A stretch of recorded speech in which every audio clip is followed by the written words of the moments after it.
अत्यंत आनंदाची गोष्ट आहे. खरं तर या नराधमाचा चौकात चौरंग जरी केलं असतं तरी आम्ही लोकांचं ज्याने केलं असतं त्यांचं अभिनंदन केलं असतं. त्याने ज्या प्रकारे चिमुरडीवर अत्याचार केला होता त्याला याच्यापेक्षा कठोर शिक्षा झाली असती तरी ते कोणालाही समाधान देणारं क्षण असतात.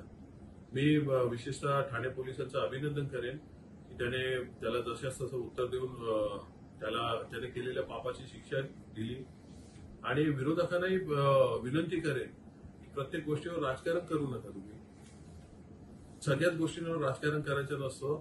तुम्हीच आधी बोलत होते की यांना फासावर लटकवा, याला ताब्यात द्या, आम्ही बघून घेऊ, मग आता कशाला त्याच्यावर राजकारण करता. तर माझी सगळ्यांना विनंती की याच्यावर राजकारण न करता एक कुठेतरी न्यायदानाची एक वेगळी पद्धत या अशा नराधमांसाठी जी चालू झाली ती यापुढे चालू राहावी यासाठी प्रयत्न करा, जेणेकरून अशा गोष्टींना अटकाव बसेल.